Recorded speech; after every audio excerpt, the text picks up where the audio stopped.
Magandang araw. Kami ang Team Puso't Malasakit at ngayon ay papakita namin kung paano ligtas at maayos na linisin ang isang laptop ayon sa OHS Guidelines o Occupational Health and Safety Standards. Bago tayo magsimula, narito ang mga tools na kakailanganin natin sa paglilinis. Microfiber cloth, soft brush, 70% isopropyl alcohol o alcohol wipes, cotton buds, gloves bilang PPE o personal protective equipment. OHS tip number 1. Laging patayin at tanggalin sa saksakan ang laptop bago ito linisin, tulad ng nakita nyo sa video. OHS tip number 2. Magsuot ng gloves upang maiwasan ang direktang contact sa anumang cleaning chemicals.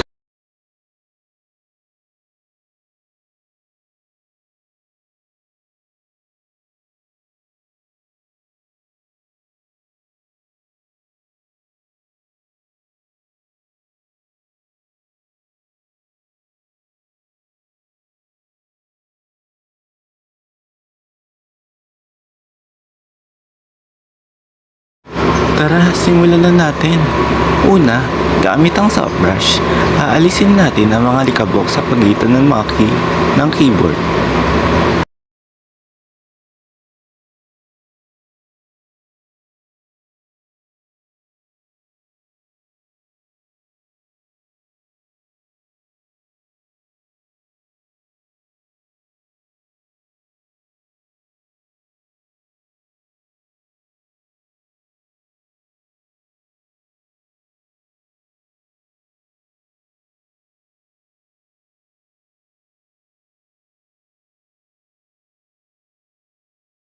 Sunod, gamit ang microfiber cloth na medyo nabasa ng alcohol, pupunasan natin ang screen ng laptop.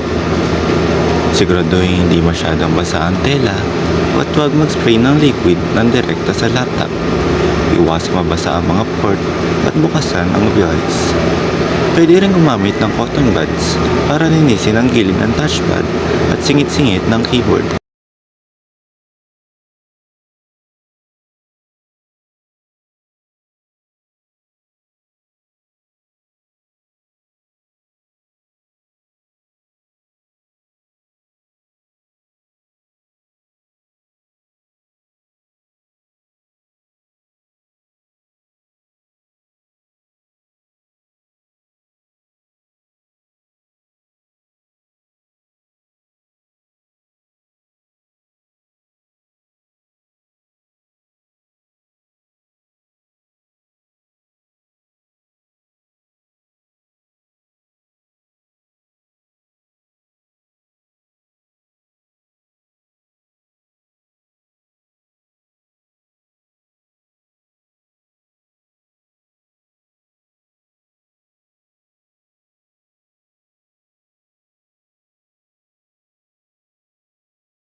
Malapit na at natatapos na rin ang ating laptop sa paglilinis. Makikita na sa progreso na mas malinis na ito, ligtas ng gamitin at mas presentable.